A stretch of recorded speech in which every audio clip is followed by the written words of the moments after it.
Life లో జరిగినవి మన మైండ్ మనల్ని ఎట్లా డామినేట్ చేస్తుందంటే when we don't have forgiveness.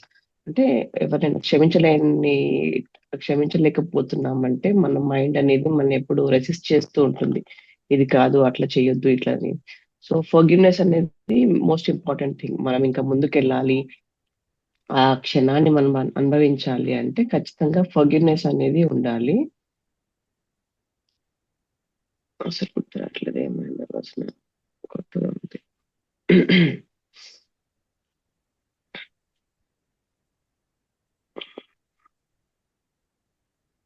And మనకు లైఫ్ లో వచ్చే ఆప్షన్స్ ఎట్లా ఉంటాయంటే, ఇఫ్ యూ హ్యావ్ చాయిస్, మనకు రెండు ఛాలెంజెస్ అంటే నార్మల్ గా మనకు లైఫ్ లో ఛాలెంజెస్ ఫేస్ చేసినప్పుడు ఆ ఎట్లా దాన్ని ఎదుర్కొంటాము, అయితే దాన్ని అవాయిడ్ చేసి ముందుకెళ్తామా లేకపోతే దాన్ని యాక్సెప్ట్ చేసి ఒప్పుకొని ముందుకెళ్తామా అనేది ఉంటుంది.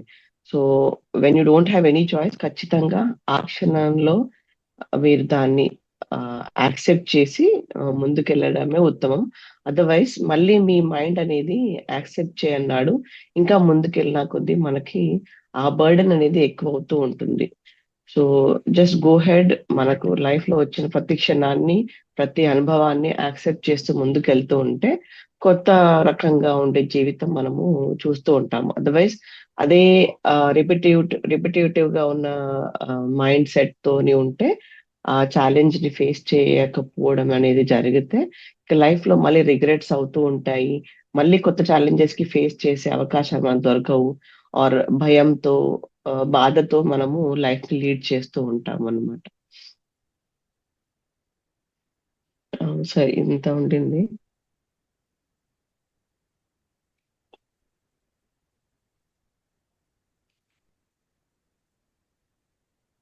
సార్ ఇది అయిపోయిందా? ఉండే అంతే. అంటే 2-3 లైన్స్ మట్టుకే అయ్యింది. అంటే దీని ఆ, సారాంశం ఇంతే ఉండింది.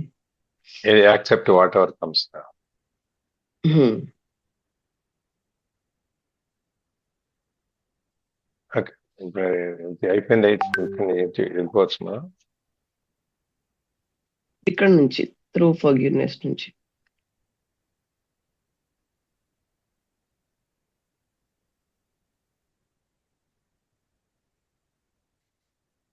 ఏం అడిగారు సార్?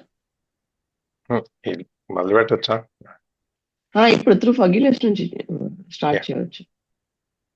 ఎవరు చదువుతున్నారు? కరణం గారా, భవానీ గారు?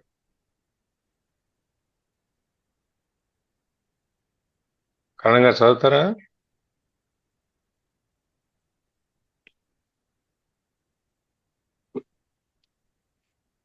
సార్ నన్ను చదవమంటారా?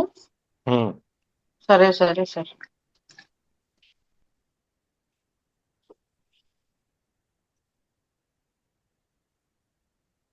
చదవండి.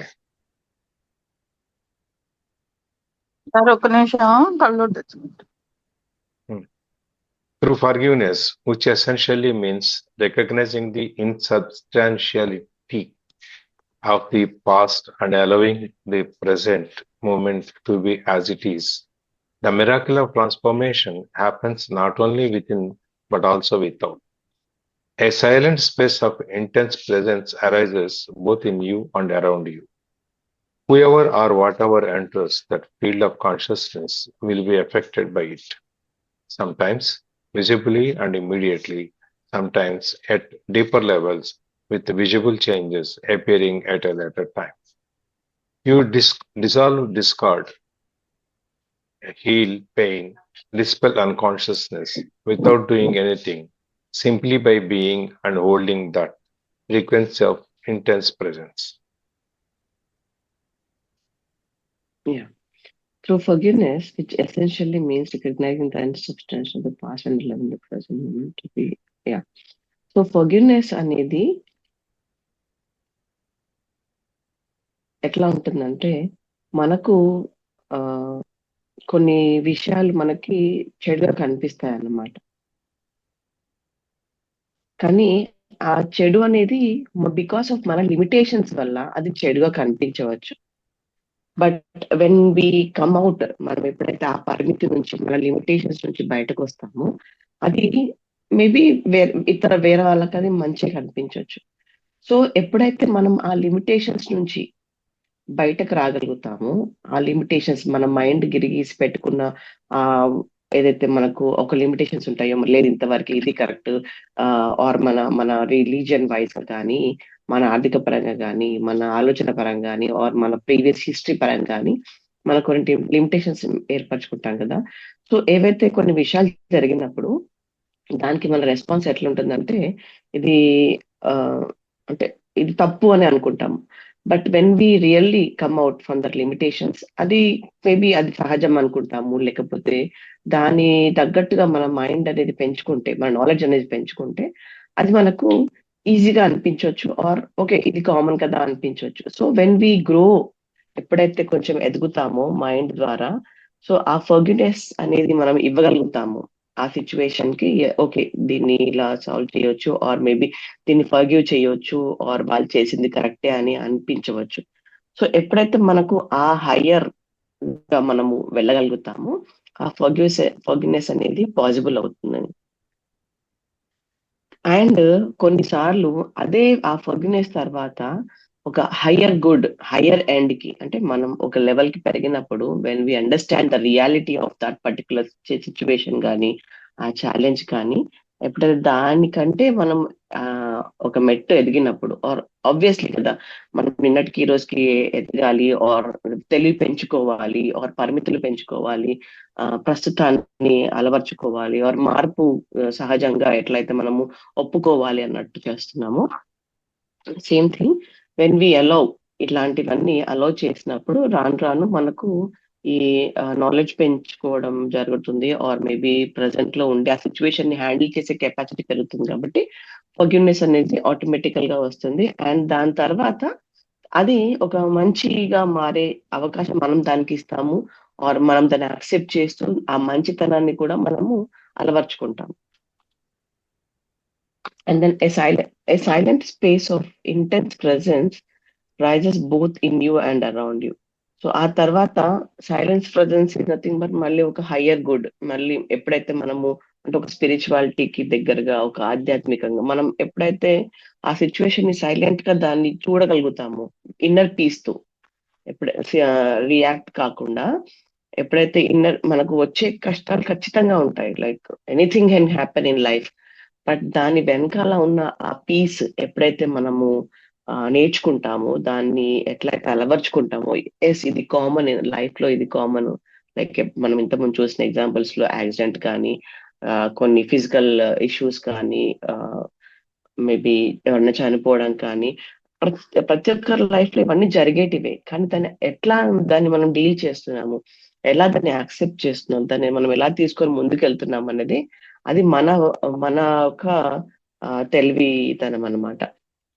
సో ఆ సైలెన్స్ స్పేస్ అనేది మనలోని పెరుగుతుంది, అండ్ దాని వల్ల చుట్టూ కూడా అది కనిపిస్తుంది అనమాట. ఆ సైలెంట్ అనేది మన చుట్టుపక్కల కూడా తెలుస్తుంది. Whoever or whatever enters that field of consciousness will be affected by it, sometimes visibly and immediately, sometimes at deeper levels with visible changes appearing later time. So ఈ మార్పు అనేది, ఇలాంటి కాన్షియస్నెస్ అనేది మన వల్ల స్టార్ట్ కావడం అనేది మెల్లిమెల్లిగా మన చుట్టుపక్కల కూడా ఎఫెక్ట్ పడుతుంది, ఆర్ లేటర్ ఆన్ మేబీ దీనివల్ల రాను ముందు కాలంలో కూడా మనల్ని ఎగ్జాంపుల్ గా తీసుకొని కానీ, ఆ సిచ్యువేషన్ ఎలా హ్యాండిల్ చేసుకోవాలని ఎవరైనా ఇన్స్పైర్ అయ్యి కానీ, లేకపోతే తెలుసుకొని కానీ, వేరే వాళ్ళకు కూడా ఎఫెక్ట్ పడుతుంది. ఎట్లాగైతే మన కాన్షియస్నెస్ మనం లేనప్పుడు, మనం ఇంతకుముందు చదువుకున్నట్టు ఎట్లా అయితే ఆపోజిట్ గా ఎఫెక్ట్ పడుతుందో చుట్టుపక్కల కానీ, మన ఫ్యామిలీస్ పరంగా, అట్లాగే సేమ్ థింగ్ ఈ కాన్షియస్నెస్ మనం తెలుసుకున్న నాడు, this will effect in very good way అనమాట. కమ్యూనిటీ పైన, మన ఫ్యామిలీ పైన, చుట్టుపక్కల మన సొసైటీ పైన కానీ, this will effect in very good way అనమాట. ఒక హయ్యర్ ఎండ్ గా మన ద్వారా అనేది ఎఫెక్ట్ పడుతుంది. You dissolve discord, heal pain, dispel unconsciousness without doing anything, simply by being and holding that frequency of intense presence. So దీనివల్ల ఏమవుతుంది, మనం ఎప్పుడైతే కాన్షియస్నెస్ లో ఉంటామో, ఫర్గివ్‌నెస్ కి దగ్గరగా ఉంటామో, దీనివల్ల మనకేమవుతుంది, మన బాధలనేది మనం రిపేర్ చేసుకోగలుగుతూ ఉంటామనమాట. అంటే మెల్లిమెల్లిగా మన పాత విషయాలు, పాత భయాలు, బాధలు ఏవైతే ఆ ట్రామా కిందకొచ్చిన అన్‌కాన్షియస్‌నెస్‌తో కూడుకున్న మన మైండ్ డామినేషన్స్‌తో కూడుకున్న మన జీవితం ఏదైతే ఉందో, దాన్ని మనం మెల్లిమెల్లిగా దాన్ని రిపేర్ చేసుకుంటూ, దాన్ని తొలగించుకుంటూ మనం ముందుకెళ్తూ ఉన్నామనమాట. ఎట్లా ఓన్లీ జస్ట్ దానికి ఏం చేయాల్సిన అవసరం లేదు. జస్ట్ ఈ ప్రెజెంట్‌లో ఉన్న విషయాన్ని అలవరుచుకుంటూ ఆర్ ప్రెజెంట్‌లో ఉన్న ఛాలెంజెస్‌ని ఫేస్ చేసుకుంటూ, ప్రెజెంట్‌లో ఉన్న సిట్యుయేషన్‌ని పీస్‌గా హ్యాండిల్ చేసుకుంటూ, ఈ క్షణంలో జీవించుకుంటూ వెళ్తూ ఉంటే, ఈ ఇన్నర్ పీస్ అనేది మనకు ఈజీగా వచ్చేస్తుందనమాట. సార్ మీరేమన్నా యాడ్ చేయండి.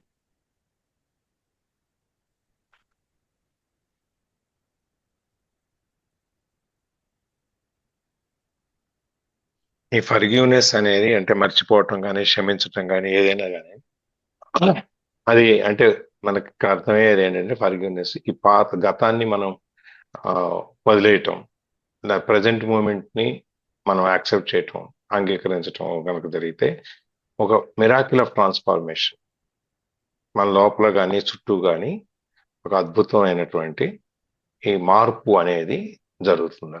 ఇది ఫర్గివ్నెస్ ద్వారా మనకి అద్భుతమైనటువంటి మార్పు మనలో జరుగుతుంది, మన చుట్టూ కూడా కనిపిస్తుంది అనమాట.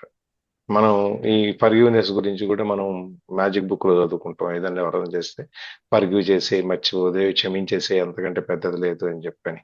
అదే దానివలన ఎందుకు అంటే ఆ క్షమించటం అనేది, మనం క్షమించకపోతే అదే ఆలోచన మనం పట్టి పీడిస్తూ ఉంటుంది.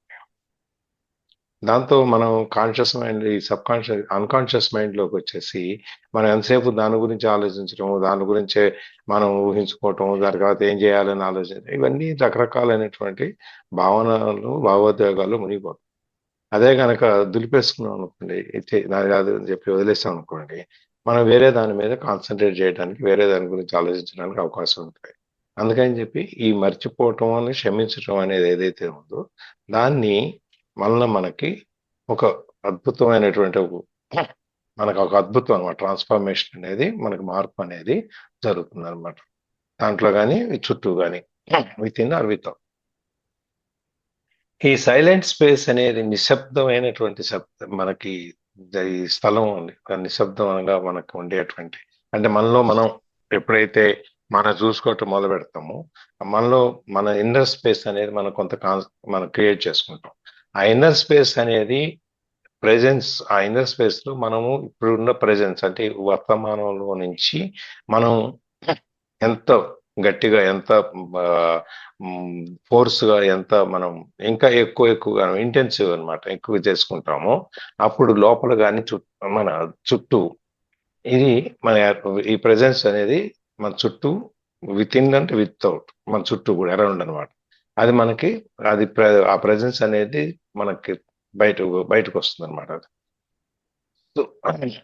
ఎవరైతే ఈ ఫీల్డ్ లోకి వెళ్తారో, దాని వలన ఎఫెక్ట్ అవుతారు, అంటే దాని వలన స్పృశింపబడతారు, వాళ్ళు ఒకది ఆ ఫీల్డ్ లోకి వెళ్ళటం అనేది, అంటే ఈ ఇన్నర్ స్పేస్ లోకి వెళ్ళటం అనేది కనపడవచ్చు కొంతమందికి. ఒకసారి సమ్ టైమ్స్ విజిబిలిటీ ఉంటుంది, ఒకసారి ఇమీడియట్గా వెళ్ళిపోతాం, ఒకసారి దానివల్ల అది వెళ్ళినట్టు మనకు తెలుస్తుంది అనమాట. కాదు కనపడవచ్చు, ఇమీడియట్ గా అవ్వచ్చు, ఒకసారి డీపర్ లెవెల్స్ కి అది ఆ చేంజింగ్ అపియర్స్ లోపల ఎంతో అంతర్గతంగా లోతుల్లోకి వెళ్ళి మనం ఆ స్పేస్ లో మనం కాన్షియస్ లోకి వెళ్ళినా కూడా అది మెల్లగా తర్వాత అయినా కనపడవచ్చు. బట్ మూమెంట్, విజిబిలిటీ అనేది మనము మన యొక్క మానసిక స్థితి అనేది మనం మారింది, ఈ ట్రాన్స్ఫర్మేషన్ జరిగింది, మన ఇన్నర్ స్పేస్ మనం చూసుకోగలుగుతున్నాము, మన అంతర్గతంగా మనం చూసుకోగలుగుతున్నాం అనేది తెలిసినప్పుడు ఇది మనకి ఎఫెక్ట్ అవుతుంది అనమాట.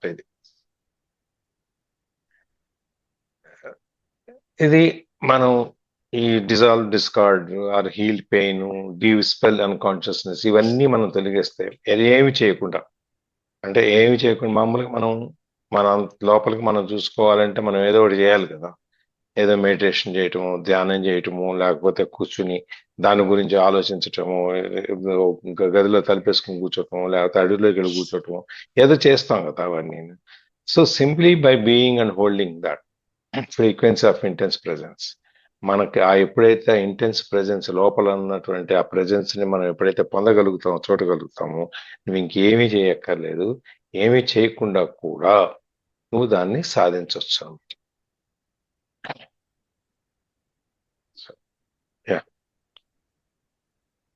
చదవండి. The end of your life drama. In that state of acceptance and inner peace, even though you may not call it bad, can anything still come into your life that would be called bad from a perspective of ordinary consciousness?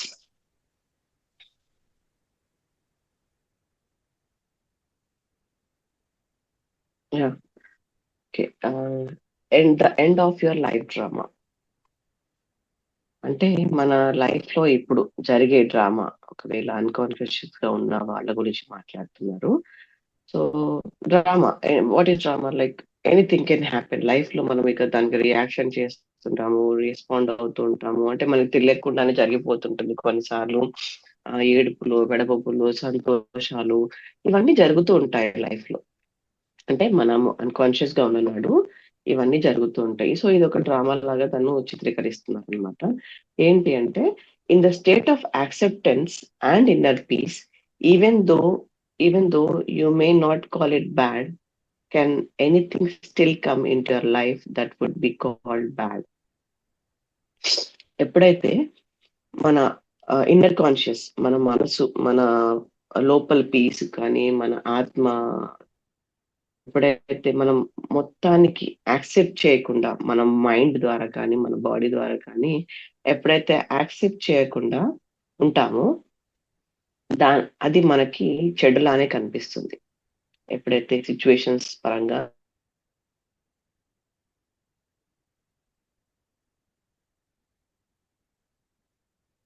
అంటే normal life గా తీసుకుంటూ ఉంటామో, దాంట్లో ప్రతి ఒక్క విషయాన్ని మనకి bad లాగా, అంటే చెడు లాగానే కనిపిస్తుంది. బట్ ఎప్పుడైతే అంటే ఆ కాన్షియస్నెస్ లేనప్పుడు, సారీ ఇట్లా చెప్పొచ్చు, కాన్షియస్నెస్ లేనప్పుడు కానీ ఆ క్షణంలో మనం జీవించలేకపోతే, సో మనకు జరిగే సిచ్యువేషన్ అనేది బ్యాడ్ గా కనిపిస్తుంది. అంటే నాకు చెడు జరిగింది అని మనం నోటీస్ చేస్తామన్నమాట.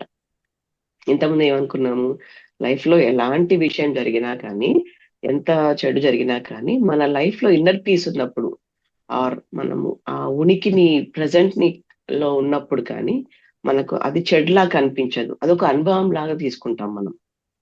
బట్ ఎప్పుడైతే మన లైఫ్ లో ఈ యాక్సెప్టెన్స్ లేక, ఒప్పుకోవడం లేక, ఈ ఇన్నర్ పీస్ అనేది లేనప్పుడు, ఖచ్చితంగా మనకు జరిగే ప్రతి ఒక్క సిచ్యువేషన్, ప్రతి ఒక్క విషయం మనకు అది చెడులా కనిపిస్తుందంట.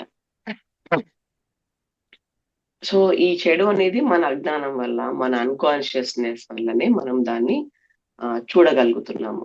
బట్ వెన్ మనం ఎప్పుడైతే రియల్ గా పీస్ పొందుతామో, రియల్ గా కాన్షియస్నెస్ లో ఉంటామో, ప్రతి ఒక్క విషయము మనకు మంచిదే, అదొక ఛాలెంజింగ్ గాను, అదొక ఎక్స్పీరియన్స్ గాను, అదొక టీచింగ్ గాను మనకు మిగిలిపోతుంది అనమాట మన లైఫ్ లో. ఇది మనకు ఈ పారాగ్రాఫ్. కరెక్టేనా సార్? మీరే చెప్పినా కరెక్ట్. మీరు యాడ్ చేయండి. End of your life drama. End of our life drama. ఇప్పుడు మన జీవితం అనే ఒక నాటకానికి చర్మాంకం, ఆఖరి స్టేజ్కి వచ్చేసాం. సీన్, లాస్ట్ సీన్ అన్నమాట. ఒక పాట గుర్తుందా? ఏది సార్? అనుబంధం ఆత్మీయత అంతా ఒక పూటకం, అది మనుషులు ఆడుకునే వింత నాటకం అని చెప్పి పాట ఉంది. కానీ అది బాధలో పాడుకునేది అనమాట. ఇది ఇక్కడ కాన్షియస్నెస్ మనం వస్తున్నాము, ఇక ఇవన్నీ అవసరం లేదని చెప్పడం. అదే ఎండ్ ఆఫ్ ది డ్రామా అంటే ఇవన్నీ నాటకము, ఇదంతాను జీవితం అంతాను, దాన్ని మనం ఏదో వేసుకునే బుటకం ఇది. ఆత్మీయతలు ఇవన్నీ ఏదో మనం దాని మీద బంధించబడి దాంట్లోంచి బయటికి రాకుండా అందుకు కొట్టుకోవటం ఇదంతా అనేది ఒక నాటకం అని చెప్పేది. Life the end of your life drama. ఈ జీవితం అనేది ఈ నాటకం అనే దానికి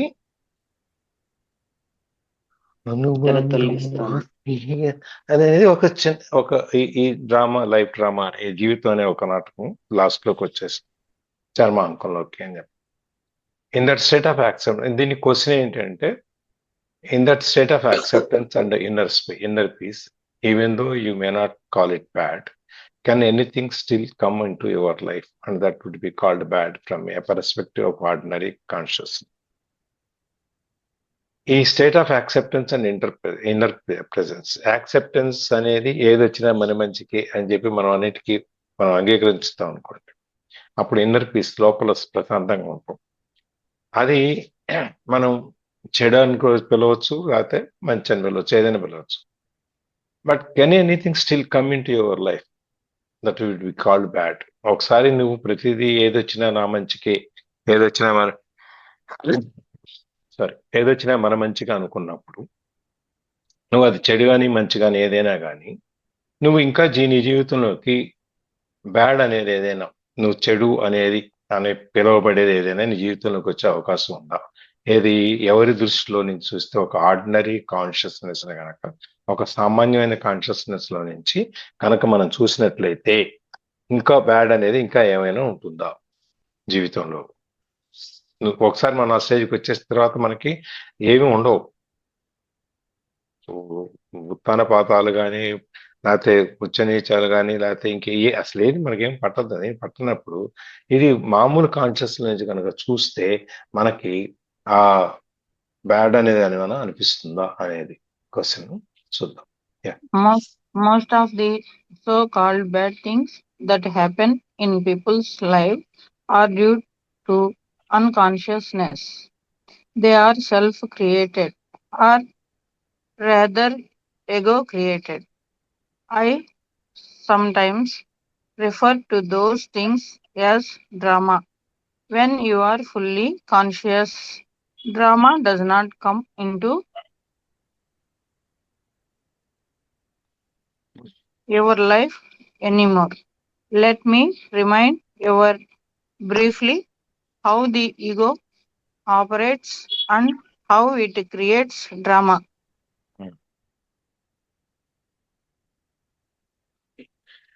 Most of the so-called bad things that happen in people's lives are due to unconscious.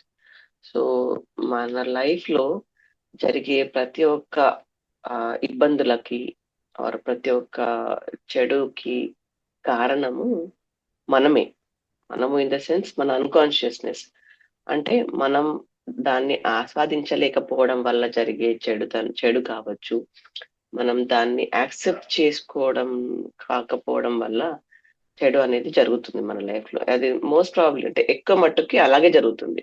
ఎందుకంటే మనం ఎప్పుడైతే దాన్ని యాక్సెప్ట్ చేసి దాన్ని ఒక సొల్యూషన్ వైపు తీసుకెళ్ళి దాన్ని సాల్వ్ చేసుకునే ఉద్దేశంతో దాని ఛాలెంజ్ ని ఫేస్ చేసి చేసుకున్న నాడు దానికి ఖచ్చితంగా మనకు ఒక దారి దొరుకుతుంది, ఆర్ దాంట్లో నుంచి మనం నేర్చుకునేగలిగే ఒక అవకాశం వస్తుంది. బట్ ఎప్పుడైతే మనం అన్కాన్షియస్ గా ఉంటామో అది మనకు చెడులాగా కనిపిస్తుంది, ఆర్ ఆ చెడు మనకు జరుగుతుంది అనమాట. They are self created or rather ego created. So ఇది ఎందువల్ల వస్తుంది ఈ చెడు అనేది, ఆర్ ఈ చెడు ఎందుకు అలా ముద్ర పడిపోతుంది మన దాంట్లో అంటే, దేనివల్ల అంటే మన మైండ్ డామినేషన్ ఉన్నప్పుడు మనం ఎట్లా అయితే ప్రజెంట్ లో ఉండలేము, మన మైండ్ మనం డామినేట్ చేసి లేదు ఇది కరెక్ట్ కాదు, ఇది ఇలా ఉండాల్సింది అని ఎట్లాగైతే మన మైండ్ మనం చెప్పి ప్రజెంట్ లో ఉండనివ్వకుండా చేస్తుందో, అంటే అది ఒక అహంకారం అన్నమాట. అంటే మన మైండ్ వల్ల మనం చూపెట్టే అహంకారం వల్ల ఈ చెడు అనేది మనకు జరుగుతుంది. బట్ ఎప్పుడైతే మనం మైండ్ ని మనం కంట్రోల్ చేయగలుగుతామో ఆ ప్రజెంట్ లో మనము ఉండగలిగి ఆ సిచ్యువేషన్ ని మనం హ్యాండిల్ చేసుకునే కెపాసిటీ మనకు దొరుకుతుంది. సార్ చెప్పండి. Okay. I sometimes refer to those things as drama so తను చెప్పే డ్రామా అంటే ఈ ఈగో క్రియేటెడ్, అంటే ఈ అహంకారం ఉన్నప్పుడు డ్రామా అనేది క్రియేట్ అవుతుంది. మైండ్ మన చేతిలో లేనప్పుడు డ్రామా అనేది క్రియేట్ అవుతుంది. అన్కాన్షియస్ గా ఉన్నప్పుడు డ్రామా అనేది క్రియేట్ అవుతుందని తన అభిప్రాయం, తను చెప్పే విషయం అది. But when you are fully conscious, drama does not come into your life. So ఎప్పుడైతే మనం ఫుల్ గా కాన్షియస్ గా ఉండి ఎరుకతో ఉన్నప్పుడు ఆ డ్రామా అనేది మన లైఫ్ లోకి రావడానికి ఛాన్స్ ఉండదు. And let me remind you briefly how the ego operates and how it creates drama.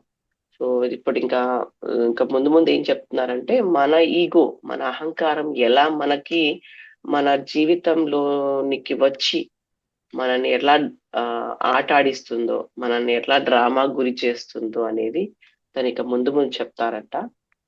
వెల్సి with your permission.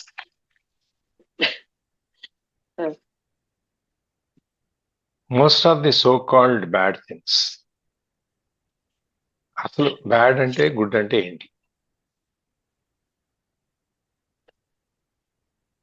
అని చెప్తారు?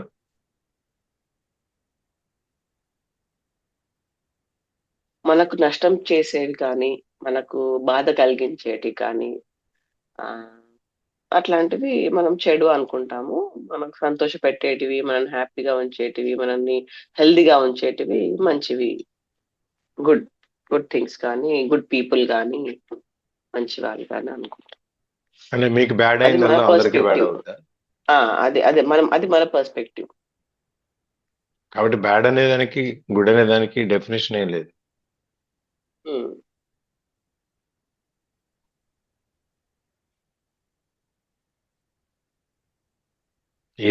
ఇదైతే బ్యాడ్, ఇదైతే గుడ్ అనే డెఫినేషన్ ఏమైనా ఉందా?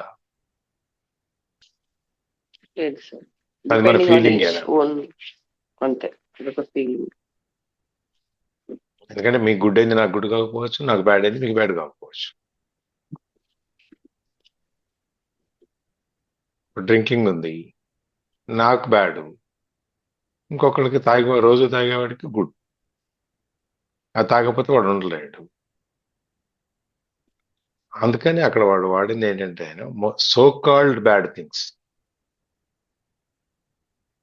నువ్వు చెడు అనుకునేవి ఏవైనా ఉన్నాయంటే అది చెడు అని కాదు, మంచి అని కాదు, నువ్వు అనుకుంటున్నావు. ఎందుకంటే నీ ఎక్స్పీరియన్స్ని బట్టి, నీ అనుభవాన్ని బట్టి, నీకు ఏదైనా కనుక నష్టం జరిగితేనో, లేకపోతే నీకు ఏదైనా లాభం రాకపోతేనో, లేకపోతే ఇంకేదైనా సందర్భంలో నువ్వు అనుకోని విధంగా నువ్వు హర్ట్ అయితేనో, ఏదైనా జరిగితే కూడా నువ్వేమనుకుంటున్నావు ఇది బ్యాడ్ అని.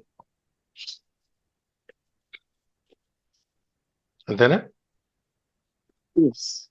అవును సార్, అంతే.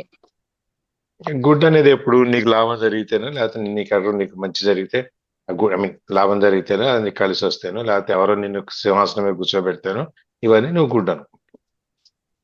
ఇవన్నీ కూడా ఎందుకని ఇవన్నీ మనం అనుకుంటున్నాం అంటే, డ్యూ టు అన్కాన్షియస్నెస్, అచేతన స్థితిలో మనం ఉండటం వల్ల మనకి మనం జరిగింది నష్టం వస్తే ఇది బ్యాడ్ అని, లేదా కష్టం వస్తే ఇది బ్యాడ్ అని, లేకపోతే మంచి అని, గుడ్ అని మనం అనుకుంటున్నాం. ఇవన్నీ ఎక్కడి నుంచి వచ్చినాయి అంటే మనం సృష్టించుకున్నాయి. ఇవన్నీ ఈ గుడ్ బ్యాడ్ ఇవన్నీ మనం సృష్టించుకున్నాయే, లేదంటే మన అహం అనే దాన్ని సృష్టిస్తుంది. మనకు మంచి చెడు అనేది మనం సృష్టించుకుందే గాని ప్రకృతిలో మంచి చెడు అనేది లేదు అసలు. ప్రకృతిలో రాళ్ళు ఉన్నాయి, రప్పలు ఉన్నాయి, తర్వాత మన పల్లేరుగా ముళ్ళు గుచ్చుకునే కాయలు పల్లేరుగాయలు అంటారు, ముళ్ళు గుచ్చుకునే ముళ్ళు ఉన్నాయి, పూలు ఉన్నాయి, అన్నీ ఉన్నాయి కదా. సింహాలు ఉన్నాయి, పుళ్ళు ఉన్నాయి, పాములు ఉన్నాయి, మరి అట్లాగే కుందేళ్ళు ఉన్నాయి, పావురాలు ఉన్నాయి, కోకిళ్ళు ఉన్నాయి, ఇవన్నీ పక్షులు ఉన్నాయి, అన్నీ ఉన్నాయి. ఇందులో గుడ్డు బ్యాడే ఉంది, దీంట్లో ఏవీ లేదు. ఇవన్నీ మనం సృష్టించుకున్నాయి. అన్ని ప్రకృతి ఇచ్చినప్పుడు అన్ని సమానంగానే ఇచ్చింది. మనం ఇవన్నీ మనం సృష్టించుకున్నాం అనమాట. So I sometimes refer to those things as drama. ఇట్లాంటివన్నీ ఏవైతే ఉన్నాయో దాన్ని మనం ఒక నాటకం అని చెప్తున్నాం అన్నమాట. ఆయన చెప్పేది మనం ఎప్పుడైతే ఫుల్ కాన్షియస్ లో ఉంటామో, పూర్తి చేతన స్థితిలో ఉంటామో, ఈ డ్రామా అనేది, ఈ నాటకం అనేది మన జీవితంలోకి ప్రవేశించదు. ఈ డ్రామా అనేది ఏంటి? ఈగో నుంచి ఈగో ఎట్లా ఆపరేట్ చేస్తుంది, ఈ అహం అనేది ఎలా దీన్ని నడిపిస్తుంది, దాంట్లో నుంచి ఈ డ్రామా అనేది, నాటకం అనేది ఎలా సృష్టింపబడుతుంది అనేది మనం చూస్తాం అన్నమాట ఇప్పుడు. Yes. Ego is the unobserved mind that runs your life when you are not present as the witnessing consciousness, that watcher, the watcher. The ego perceives perceives itself as a separate fragment in a hostile hostile universe with no real inner connection to any other being, surrounded by other egos, which it either sees as a potential అంతే కదా sir potential threat or which it will attempt to use for its own ends. The basic ego patterns are designed to combat its own deep-seated fear and sense of lack. They are resistance, control, power, greed, defense, attack. Some of the ego's strategies are extremely clever, yet they never truly solve any of its problems, simply because the ego itself is the problem.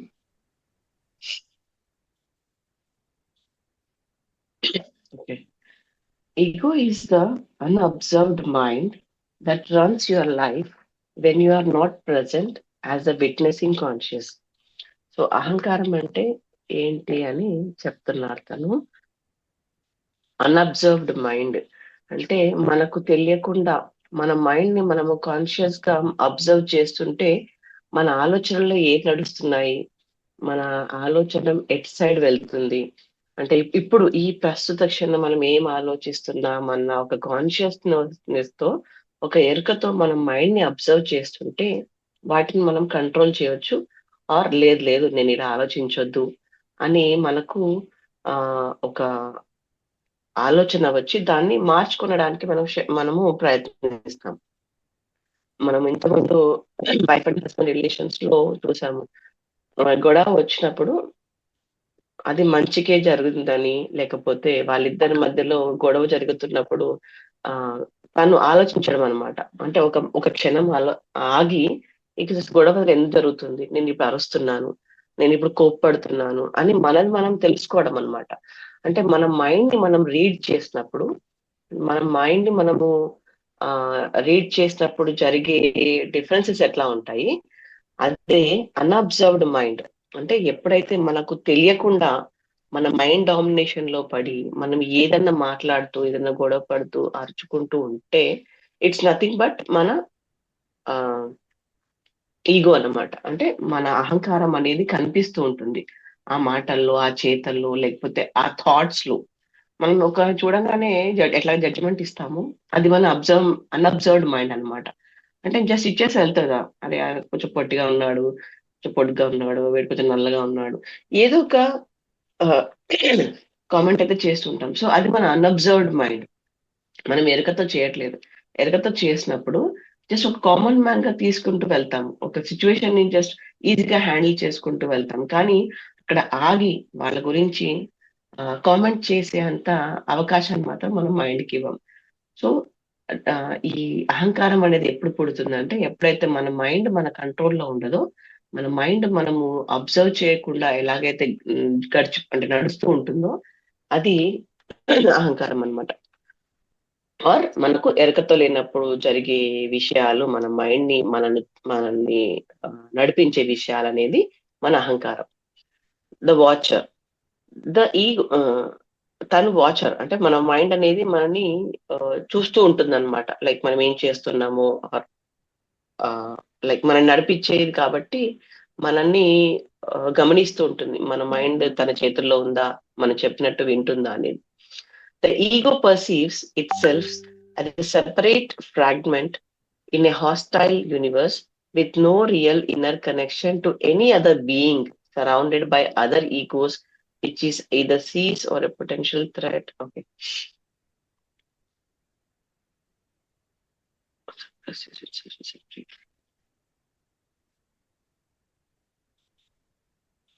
Sir ఒక్క నిమిషం ఎట్లా చెప్పచ్చు అంటే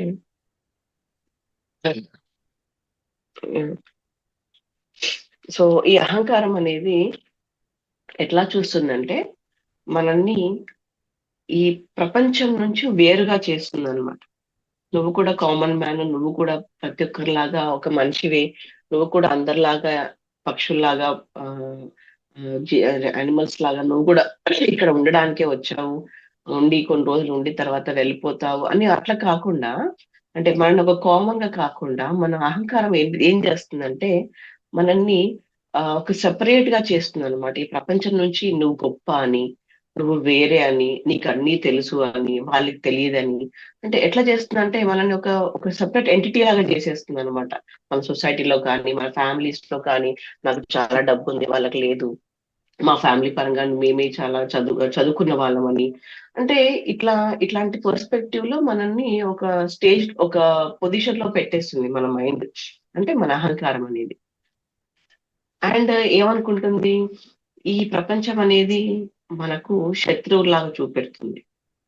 obviously కదా, మనం ఎప్పుడైతే అహంకారంతో కూరుకుపోయి ఉంటామో ప్రపంచం ఎందుకు, మన ఇంట్లో వాళ్ళు కానీ, మన చుట్టాలే కానీ, వాళ్ళు మనకు శత్రువుల్లాగా తోస్తారు. బికాస్ మన మాట వినప్పుడు కానీ, మనము ఎప్పుడైతే ఈగోతో మాట్లాడినప్పుడు వాళ్ళకి నచ్చదు. సో ఇట్లాంటి సిచ్యువేషన్స్ లో ఉన్నప్పుడు మన ఈగో మనల్ని ఒక సెపరేట్ గా చూపిస్తుంది. ప్రపంచం వేరా, నువ్వు వేరా అనేసి, ఆర్ మనకు ఈ ప్రపంచం అంతా శత్రువులుగా కనిపించేటట్టు చేస్తుంది. ఆర్ లేకపోతే ఒక్కోసారి ఏమవుతుందంటే మనల్ని ప్రపంచము వాళ్ళ ప్రయోజనాల కోసం యూజ్ చేసుకుంటున్నారేమో అన్న ఫీలింగ్ తెప్పిస్తుంది అనమాట. ఏంటి, మన అహంకారం. ఇప్పుడు మనం కూడా ఆబ్వియస్ గా మనం ఒక్కరిమే ఉన్నారనుకోండి ప్రపంచంలో, ఏం చేయగలుగుతాం చెప్పండి? అయితే ఇన్ కేస్ మనకు ఇప్పుడు ప్రతి ఒక్కరి హెల్ప్ లేనిది లైఫ్ లో మనం ఏమి చేయలేము. ఇచ్చిపుచ్చుకోవడం వల్లనే మనకు ఈ గివ్ అండ్ టేక్ పాలసీ వల్లనే మనం ప్రపంచం నడుస్తుంది. మీరు ఒకటి ఇవ్వగలుగుతున్నారు ప్రపంచానికి. ప్రపంచంలో ప్రతి ఒక్కరు ఒక ఐ మీన్ ఏమంటారు, మన వ్యాపారులే కానీ, అగ్రికల్చరిస్ట్లే కానీ, వాళ్ళు మనకు ఫుడ్ ఇస్తున్నారు. దానికి బదులుగా మనం ఏమైనా ట్రేడింగ్ చేస్తుంటే, మనం ఏమైనా బిజినెస్ నడిపిస్తుంటే, అంటే ఇచ్చిపుచ్చుకోవడం వల్ల ఈ ప్రపంచం అనేది నడుస్తుంది. బట్ మనం ఏమనుకుంటున్నామంటే ప్రపంచానికి నేనే ఎంతనో ఇచ్చేస్తున్నాను, ఆర్ నన్ను ఉపయోగించుకుంటున్నారు ప్రపంచం అంతా, నన్ను వాడుకొని వదిలేస్తున్నారు అనేసి మన ఈగో వల్ల మనము చూపెట్టే ఇవన్నీ లక్షణాలు అన్నమాట. The basic ego patterns are designed to combat its own deep-seated fear and sense of lack. Sorry, ఒక్క నిమిషం.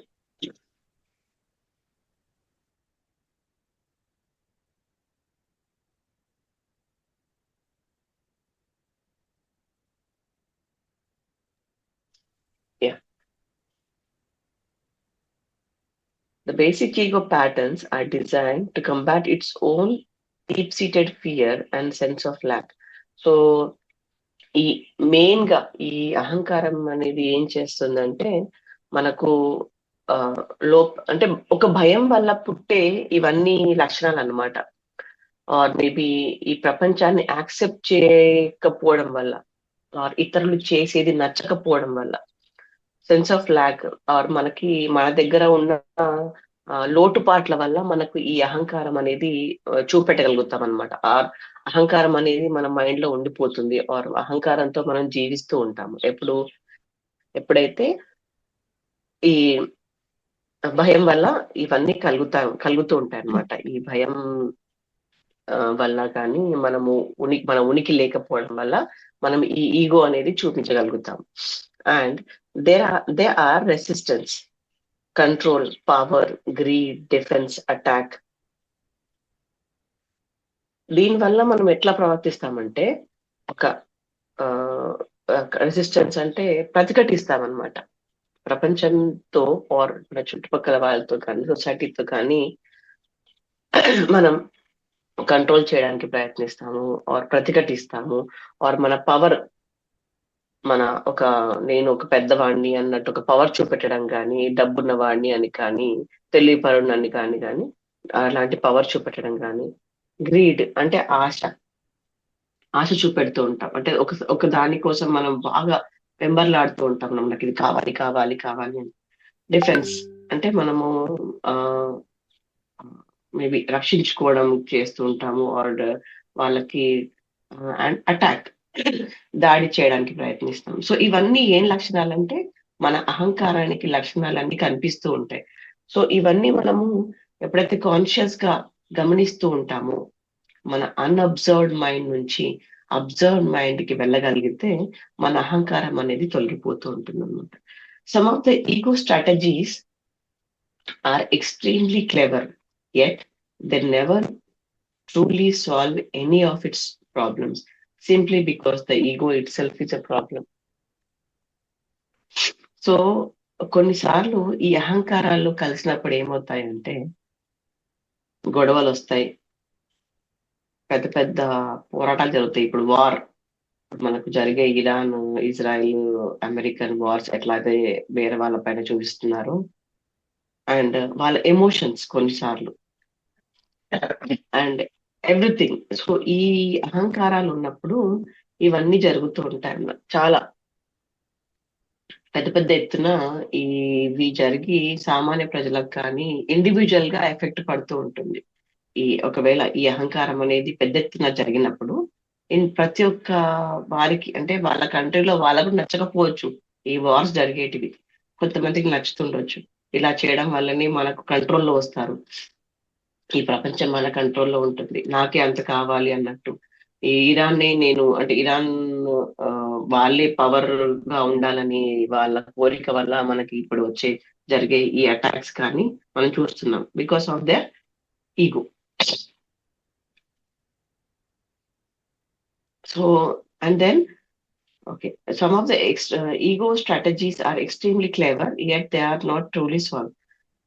కొన్ని ఈగోలు ఏంటంటే అవి ఎంత క్లెవర్ గా ఉన్నా, చాలా తెలివిపరంగా, ఇప్పుడు ఇరాన్, ఇరాక్, ఇజ్రాయిల్ వీళ్ళు చాలా తెలివిపరులు. అంటే వాళ్ళు చేసే ప్రయత్నాల్లో, వాళ్ళు చేసే బాంబుల్లో కానీ, వాళ్ళు చేసే మిసైల్స్ లో కానీ చాలా తెలివి కావాలి వాళ్ళకి ఇవన్నీ చేయాలంటే. బట్ అవి చేసి దాన్ని యూజ్ ఏం చేస్తున్నారు, దానివల్ల యూజ్ ఎవరికి, ఉపయోగం ఎవరికి అవుతుంది? డెస్ట్రాయింగ్ కే, అంటే ఈ ప్రపంచం నాశనానికే యూజ్ అవుతుంది. అంత తెలివిగా చేసే ప్రయత్నాలు కూడా ప్రపంచ వినాశనానికే ఉపయోగపడుతున్నాయి తప్ప దానివల్ల ఎవరికి ఒరిగేది ఏం లేదనమాట. వాళ్ళ సొంత లాభం కంటే ప్రపంచానికి ఇచ్చేది కానీ, పోనీ సొంత లాభం కూడా ఎక్కడ, వాళ్ళ అహంకారం చూపెట్టడానికే తప్ప వాళ్ళ దగ్గర కూడా పెద్ద గ్రోత్ అయ్యేది ఏం లేదు. వాళ్ళ ప్రజలు కూడా నాశనం అవుతున్నారు, వాళ్ళ బిజినెస్ కూడా దెబ్బతింటుంది, వాళ్ళకు కూడా ఆర్థికంగా వాళ్ళు పడట్లేదు, ఇవన్నీ జరుగుతున్నాయి. సో ఈ అహంకారం వల్ల వచ్చేటి ప్రాబ్లమ్సే తప్ప ఇంకా ఏమి ఉండదన్నమాట. దానికి ఇంకా మంచి జరిగేది ఏం లేదు. బికాస్ ఇంత ఈజీగా అర్థమయ్యేది ఏంటంటే అహంకారమే ఒక ప్రాబ్లం కాబట్టి. సో అహంకారం ఉండటం వల్ల ఎవరికి వచ్చే ఇంత పెద్ద ఎత్తున మనకు కనిపిస్తుంది కాబట్టి ఇది వాళ్ళ అహంకారం అని మనం చూడగలుగుతున్నాం. సేమ్ థింగ్ అదే ఇండివిజువల్ గా వచ్చినప్పుడు చిన్న చిన్న విషయాలు, చిన్న చిన్న గొడవలు, చిన్న చిన్న థాట్స్ అనేది మనం కంట్రోల్ చేయగలిగితే మన అహంకారానికి ఒక గట్టు పడిపోతుంది అనమాట. అంటే ఒక అడ్డం పడిపోతుంది. మనము అబ్జర్వ్డ్ మైండ్, మన అహంకారం నుంచి మనం బయటకు వచ్చి మనం ప్రతి ఒక్క కదలిక, ప్రతి ఒక్క ఆలోచన మనం గమనిస్తూ ఉంటే మన లైఫ్ చాలా ఈజీగా, చాలా పీస్ గా, చాలా హ్యాపీగా గడిచిపోతుంది అనమాట. సార్ ఐఎమ్ డన్, మీరు యాడ్ చేయండి. Ego is the unobserved mind. మనం ఇంతకుముందు చూసాం, witnessing the consciousness or watcher. మన ముందు ఏది జరిగినా కూడా మనం గమనిస్తూ ఉంటున్నాయి, కానీ అందులో మనం భాగం కాకూడదు. అదే ఒకసారి మనం రోడ్డు మీద కూర్చొని బస్ స్టాప్ లోను ట్రాఫిక్ గురించి చూస్తూ కొద్దిసేపటి తర్వాత దాంట్లో ఇన్వాల్వ్ అవ్వకుండా మన కళ్ళ ముందు వస్తూ పోతూ ఉంటాయి, కానీ మనం ఊరికే ఒక ప్రేక్షకుళ్ళగా ఒక సాక్షికంగా మిగిలిపోతామని చెప్పేసి. ఇది ఈ ఇగో అనేది మనం అన్అబ్జర్వ్డ్ మైండ్, అంటే మనం గమనించినటువంటి మైండ్ ద్వారా మన జీవితాన్ని నడిపిస్తుంది. ఎప్పుడు అంటే మనం సాక్షిభూతకంగా చూస్తూ ఉండిపోయి దాంట్లో భాగంగా కాకుండా మనం ఉన్న భాగం అయినప్పుడు, ఇట్లా విడిగా మనం ఎటు దాంట్లో కలగజేసుకోకుండా ఉన్న పరిస్థితిలో కానప్పుడు ఈగో అనేది మన మైండ్ ని నడిపిస్తుంటుంది అనమాట. అహం అనేది అంటే మన మైండ్ కంట్రోల్లో ఉంటాం, మన కంట్రోల్లో మైండ్ ఉండదు అని చెప్పేసి. ఇదేమనుకుంటదంటే ఈ ప్రతికూల పరిస్థితుల్లో ఈ యూనివర్స్ కంటే, ఈ యూనివర్స్ మనకి ప్రతికూలంగా ఉంది, మనకి హాస్టైల్ గా అంటే ప్రతికూలంగా కానీ విరుద్ధంగా కానీ ఈ విధంగా ఉంది. కాబట్టి మనం దాంట్లో కాదు, మనం దాంట్లో పార్ట్ కాదు, మనం ఒక వేరు సెపరేట్ ఫ్రాగ్మెంట్ అని, మనం ఒక చిన్న మన దాంట్లోంచి మనం వేరు, అదంతా వేరు, ఆ యూనివర్స్ అంతా వేరు అని చెప్పి అనుకున్నప్పుడు ఈ ఒకరికొకరికి ఇన్నర్ కనెక్షన్ గురించి మనం మాట్లాడుకున్నాం ఇంతకుముందు.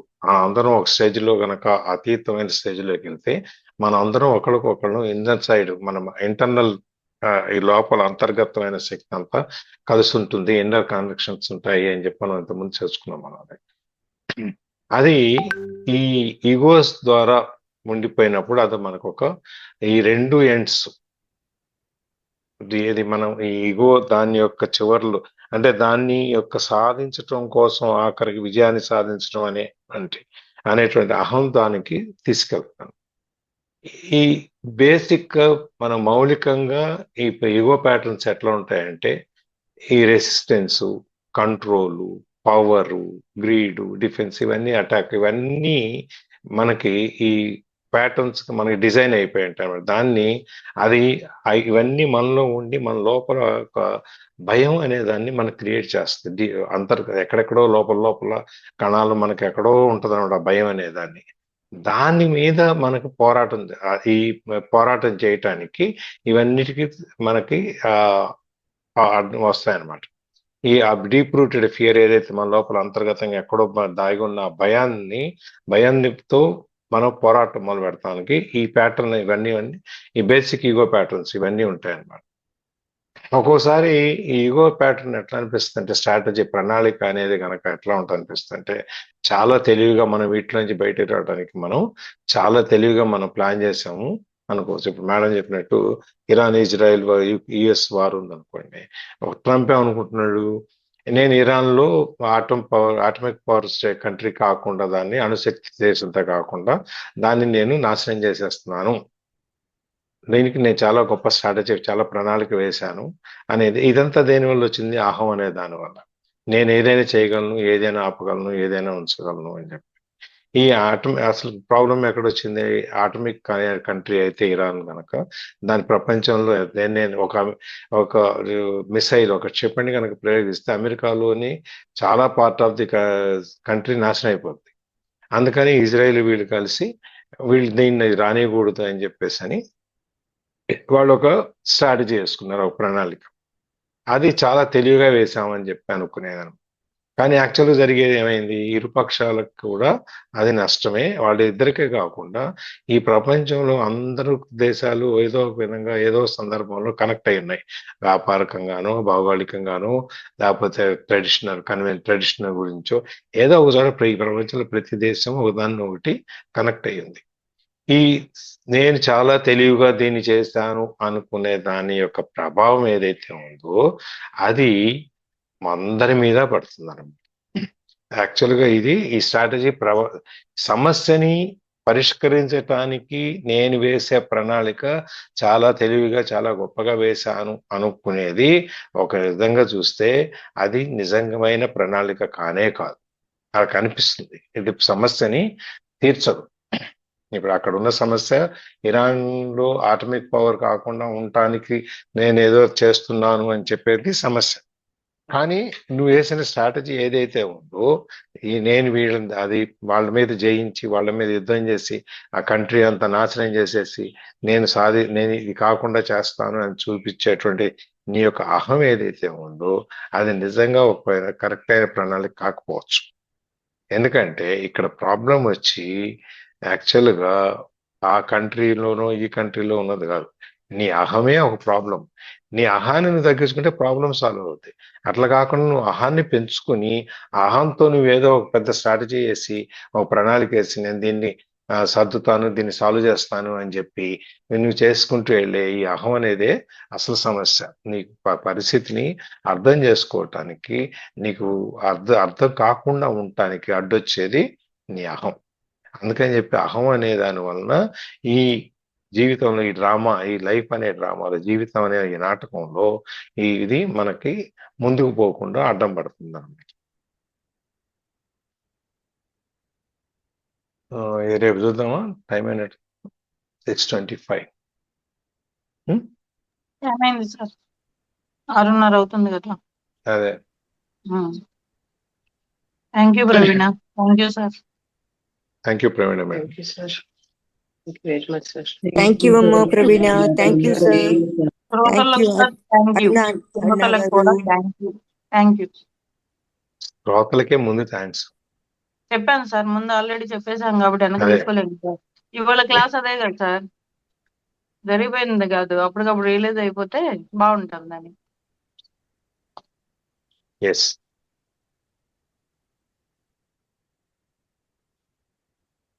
ఇంకెవరన్నా షేరింగ్?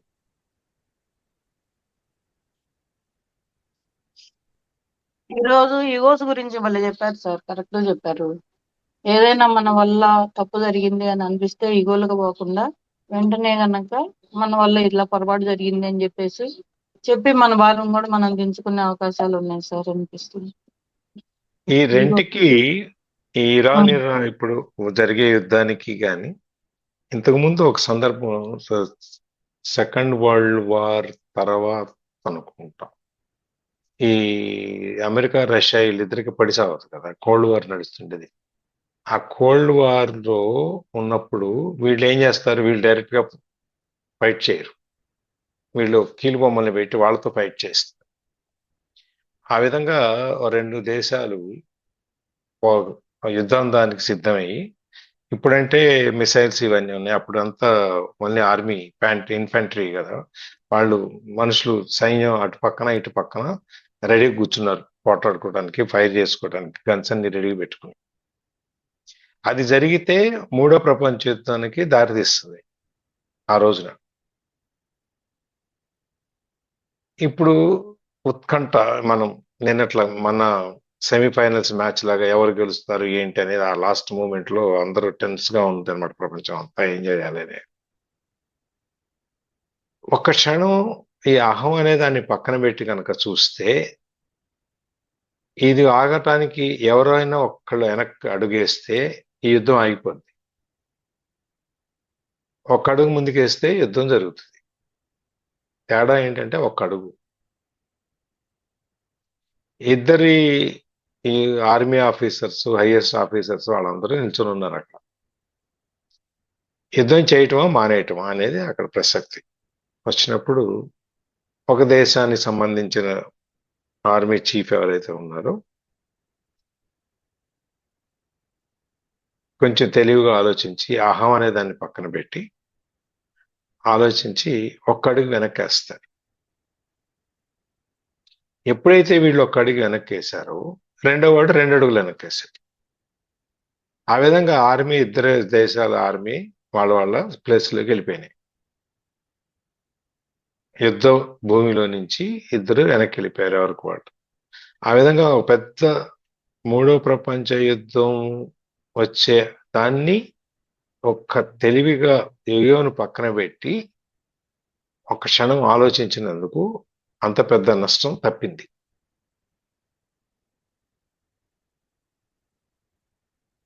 ఇప్పుడు ఆ అహం అనేది అడ్డం వచ్చి ఇంత పెద్ద యుద్ధం నడిపిస్తోంది.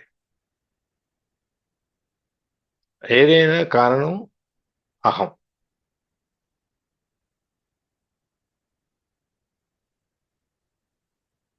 అది మనం దాన్ని తగ్గించుకుని అనుకుంటే ఏ సమస్య ఉండదు. నేను, నాది, అంతా నా వల్లనే, అహం బ్రహ్మస్మి అనుకుంటాం. Okay,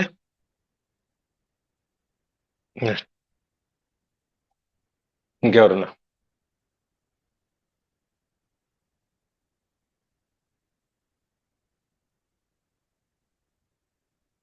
recording ఆపేస్తా.